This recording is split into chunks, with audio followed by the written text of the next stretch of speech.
Hello friends, welcome back. Friends, जो आज का हमारा सेशन रहेगा उसमें हम स्पीड, डिस्टेंस और टाइम का मैं आपको एक इम्पोर्टेंट जो इसका रूल्स रहते हैं वो सबसे पहले डिस्कस करूंगा और उसके बाद सारे इसके इम्पोर्टेंट क्वेश्चंस इसके डिस्कस करने वाले हैं। और कल आपका जो स्पीड, डिस्टेंस और टाइम है इसका लास्ट सेशन रहेगा। कल आपका स्पीड, डिस्टेंस और टाइम खत्म हो जाएगा। इससे पहले भी हमने स्पीड और डिस्टेंस के बेस पे कुछ इजी इजी से क्वेश्चन किए थे।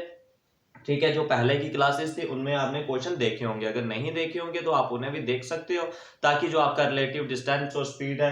और बात कर दूं, आपका जो एडमिट कार्ड है वो आपका डाउनलोड स्टार्ट हो गया है। सबने अपना देख लिया होगा, अपना एग्जाम डेट, आपका एग्जाम कहाँ कहाँ पे है आपने उसको देख लिया होगा। ठीक है, तो अगर आपका जो भी एग्जाम जहां पे भी रहेगा आप उसे अच्छे से लगाइए और अच्छे से अपनी प्रेपरेशन करिए। अभी आपके पास डेज कितने रह गए हैं, यानी कि आज बात करूं मैं, आज की आपकी डेट रहेगी जैसे कि 15 है, तो आपने अब कितने डेज इसके रह गया, यानी कि पूरे 12 दिन आपके पास रह गया। 12 दिनों में आपने अच्छे से प्रेपरेशन करनी है। और आपका जो फर्स्ट मॉक टेस्ट रहेगा वो आपको ट्यूसडे को पूरा 100 मार्क्स का जो मिल जाएगा। ठीक है, 100 मार्क्स का आपको ट्यूसडे को पूरा मॉक टेस्ट मिल जाएगा। चलिए, आज का जो हमारा सेशन रहेगा उसके रिगार्डिंग में बात करता हूं, जहां पे जो आपके इंपॉर्टेंट है, जहां पे सबसे पहले ट्रेन का कॉन्सेप्ट होता है। ठीक है, आपका जो क्वेश्चन रहता है इससे टफ नहीं जाएगा।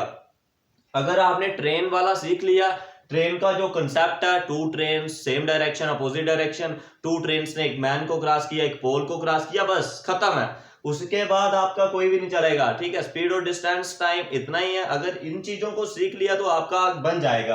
अब मैं बात करूं जहां पे ट्रेन के कॉन्सेप्ट की। ठीक है, तो सबसे पहले बात करूं, टू ट्रेन्स हैं, कोई भी दो ट्रेन्स हैं, अगर वो सेम डायरेक्शन में चल रही हैं। पहली ट्रेन मैंने मान ली T1, वो चल रही है x किलोमीटर पर आवर की स्पीड से, और दूसरी ट्रेन का नाम है T2, वो चल रही है y किलोमीटर पर आवर की स्पीड से। जब भी दो ट्रेन हो, दो कार्स हो, कोई भी दो बॉडीज हो, जब सेम डायरेक्शन में चल रही हो, उनकी जो स्पीड है उसे हम बोलते हैं रिलेटिव स्पीड। उनके जो वो दोनों गाड़ी डिस्टेंस कवर करती हैं, दोनों ट्रेन डिस्टेंस कवर करती हैं, उसको बोलते हैं रिलेटिव डिस्टेंस। और उन दोनों को जो टाइम लगता है उसको टाइम बोलते हैं।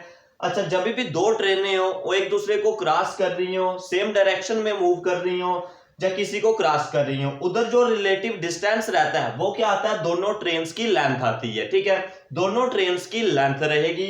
जब भी आपको रिलेटिव डिस्टेंस की बात की गई हो, वो दोनों ट्रेन की आपकी लेंथ रहेगी। उसके बाद बात करूं रिलेटिव स्पीड, जब भी दोनों ट्रेन्स एक डायरेक्शन में चल रही होंगी, जो आपकी रिलेटिव स्पीड होगी वो क्या होगी, आपका इन दोनों की स्पीड का सब्सट्रैक्शन, यानी कि माइनस जब आप करोगे आपको रिलेटिव स्पीड मिल जाएगी। उसके बाद जो टाइम रहेगा वो आपका दोनों का टाइम रहेगा। ठीक है, इसे भी आप जल्दी से कॉपी कर लेना। उसके बाद एक पॉइंट और है, जब रिलेटिव डिस्टेंस है, रिलेटिव स्पीड, जब भी सेम डायरेक्शन में दोनों गाड़ियां जा रही हो, उनकी रिलेटिव स्पीड कितनी रहती है, x माइनस वाई। जब भी दोनों गाड़ियां अपोजिट डायरेक्शन में आ रही हो तो उनकी स्पीड कितनी रहती है, x प्लस वाई। इसे जल्दी से पूरा कॉपी कर लीजिए, बहुत ही इंपॉर्टेंट और बेनिफिशियल है आपके एग्जाम के लिए। इससे टफ स्पीड, डिस्टेंस, टाइम का नहीं जाएगा।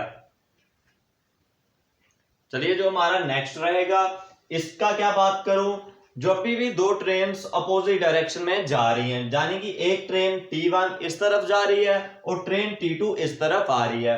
ट्रेन T1 की स्पीड है x किलोमीटर पर आवर और T2 की स्पीड है y kilometre per our.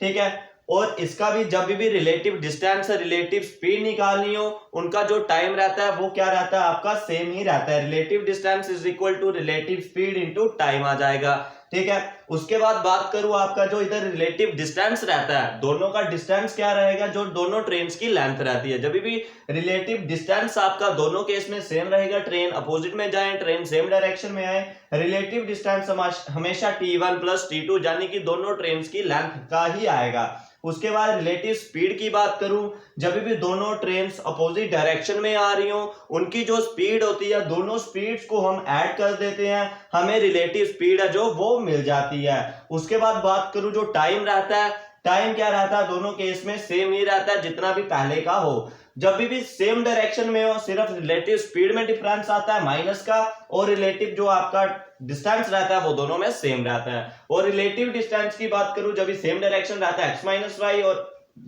Opposite direction में तो x प्लस वाई। ठीक है, इसे भी जल्दी से कॉपी कर लीजिए, जी आपका सेकंड रूल है। चलिए फ्रेंड, नेक्स्ट जो मैं आपसे कॉन्सेप्ट की बात कर रहा था पहले भी, मैन और ट्रेन की अब बात करने वाला हूँ। ठीक है, पहले मैंने आपसे दोनों ट्रेनें रखी, अब क्या कर रहा हूँ, मैन और ट्रेन। यानी कि कोई एक पर्सन है, वो प्लेटफॉर्म पे खड़ा हुआ है और ट्रेन उस तरफ से आ रही है। दोनों जो मैन है और ट्रेन है, दोनों सेम डायरेक्शन में ट्रेवल कर रहे हैं, दोनों सेम डायरेक्शन में। जो ट्रेन है उसकी स्पीड है x किलोमीटर पर आवर और जो मैन है उसकी स्पीड है y किलोमीटर पर आवर। जो ट्रेन है, इधर तो सिर्फ ट्रेन का ही हम टाइम रखेंगे जहाँ लेंथ मानेंगे, क्योंकि जो मैन है उसकी तो स्टेशनरी, उसका मैन की हम इधर लेंथ कंसीडर नहीं करेंगे। ठीक है, तो इसका फार्मूला भी क्या रहेगा हमारा, रिलेटिव डिस्टेंस। क्योंकि दो है, जब भी दो हो, कोई दो चीजें हो, एक डायरेक्शन में जा रही हो, अपोजिट डायरेक्शन में आ रही हो, उनका रहता है रिलेटिव डिस्टेंस। इसका फार्मूला रहता है रिलेटिव स्पीड इनटू टाइम। तो रिलेटिव डिस्टेंस इसका क्या बनेगा, रिलेटिव डिस्टेंस का हमारे पास फार्मूला इधर आएगा, जो ट्रेन होती है, ट्रेन की लेंथ प्लस मैन की लेंथ। इधर जो मैन की लेंथ होती है उसे हम इंक्लूड नहीं करते। जब भी ट्रेन और मैन का कॉन्सेप्ट हो, वहां पे आपने सिंपल ट्रेन की लेंथ ही लेंथ को कंसीडर करना है। उसके बाद जो रिलेटिव स्पीड रहती है, रिलेटिव स्पीड कितनी रहती है, जब भी दोनों बॉडी सेम डायरेक्शन में हो, दोनों का माइनस आता है x minus y kilometre per hour. उसके बाद जो टाइम हो, ट्रेन कितने देर में उसे कवर कर रही है, कितने देर से उधर से क्रॉस कर रही है, मैन को क्रॉस कर रही है, वही इसका टाइम रहता है। अब इन शॉर्ट बात कर दूं, रिलेटिव डिस्टेंस रहता है हमारे पास relative speed into time. Relative distance man plus train के केस में क्या रहता है, मैन की लेंथ 0 होती है, क्योंकि मैन का हम कोई भी डिस्टेंस में नहीं लेते। उसके बाद जो लेंथ ऑफ ट्रेन होगी वही रिलेटिव डिस्टेंस रहेगा।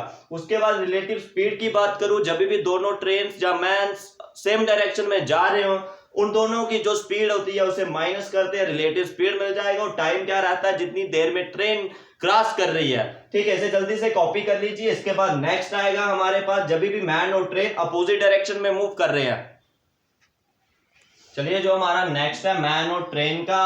अब क्या हो रहा है, ट्रेन इस तरफ जा रही है, मैन इस तरफ आ रहा है, जहां मैन इस तरफ जा रहा है ट्रेन इस तरफ आ रही है। ठीक है, जब भी आप प्लेटफॉर्म में खड़े हो, आप इस तरफ जा रहे हो, ट्रेन इस तरफ आ रही है, जहां इस तरफ आ रहे हो, ट्रेन इस तरफ जा रही है। अपोजिट डायरेक्शन, समझते हो, दोनों की डायरेक्शन एक दूसरे से अपोजिट रहेगा।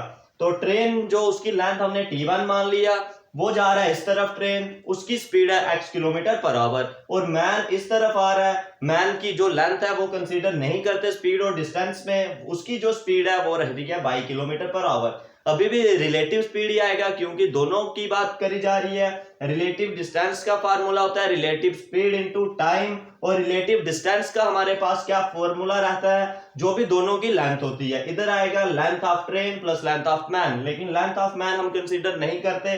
सिंपल जो रिलेटिव डिस्टेंस रहेगा वो ट्रेन की लेंथ ही रहेगी। ये एम ऐसे फार्मूला बनाने के लिए, बट जो एम होता है मैन की लेंथ वो 0 ही लेते हैं। उसके बाद जब भी दोनों बॉडीज सेम डायरेक्शन में जा रही हो तो रिलेटिव स्पीड माइनस में आता है, जब भी दोनों अपोजिट डायरेक्शन में आ रही हो तो स्पीड प्लस में आता है। इधर टाइम क्या रहेगा, जितनी देर में वो ट्रेन क्रॉस करेगी, टाइम t ही रहेगा। इन शॉर्ट बात करूं, रिलेटिव डिस्टेंस, और इधर अपोजिट कर लीजिए। अपोजिट आपका इस जगह आप फिल करोगे अपोजिट डायरेक्शन में जब भी जा रही हो। तो रिलेटिव डिस्टेंस का फार्मूला रहता है रिलेटिव स्पीड इनटू टाइम। और इधर रिलेटिव डिस्टेंस क्या रहेगा, जब भी मैन और जो ट्रेन है वो दोनों अपोजिट डायरेक्शन में जा रहे हैं, length of train he length हम मानेंगे इस केस में, मैन की जो लेंथ होती है वो 0 ही रहेगा।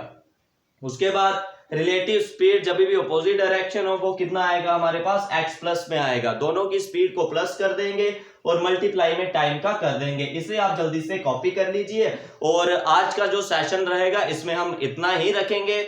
तो अगर आपको इसके रिगार्डिंग कोई डाउट, कोई सुजेशन होगा वो कमेंट बॉक्स में जरूर पूछिए। हमारा जो सेशन रहेगा आपके एग्जाम तक मैं बात करूं, लगभग 2021 तक आपका जो कंप्लीट सिलेबस हो जाएगा। मैथ के सिर्फ 1-2 टॉपिक आपके बचे हुए हैं, बाकी जीके और इंग्लिश आपकी कंप्लीट बेसिस पे चल रहा है। उसके बाद आपका जो ट्यूसडे का रहेगा, ट्यूसडे यानी कि मंगलवार, इस मंगलवार को आपका क्या डेट रहेगा, बात कर दूं 16 डेट रहेगा। ठीक है, 16 डेट रहेगा। 16 डेट को आपका जो मॉक टेस्ट होगा 100 मार्क्स का, वो आपका कंप्लीट कराया जाएगा। उसमें आपने अच्छे से मेहनत करनी है और उसका स्कोर बताना है आपका कितना रहेगा पूरा। उसके रिगार्डिंग जितने भी बच्चों ने किया होगा उसके बेस पे कट ऑफ डिसाइड, उसका मेरिट भी कर देंगे। ठीक है। तो अगर आपको इसके रिगार्डिंग कोई डाउट, कोई सुजेशन होगा तो जरूर पूछिए। और मैं बात कर दूं, अगर आपको पीडीएफ चाहिए होंगी तो टेलीग्राम को आप ज्वाइन कर सकते हो। टेलीग्राम का आपका नेम रहेगा हरितिक शर्मा, HRITHIK, स्पेस देके उस पर शर्मा लिखना है, ठीक है। चाहे छोटे में लिखो बड़े में लिखो तो ऐसे मिल जाएगा। अराउंड आपको 930 जब भी जितने भी होंगे 9 टू इतने ही रहेंगे, 950 तक सब्सक्राइबर्स, इसके डाउन बिलो जितने भी हो सकते हैं तो आप उसे सब्सक्राइब कर लेना। तो वहां से आपको सारी जो पीडीएफ है वो मिल जाएंगी टेलीग्राम से। इस वीडियो में बस इतना ही। अगर चैनल से फर्स्ट टाइम जुड़े हो तो चैनल को सब्सक्राइब करना ना भूलें।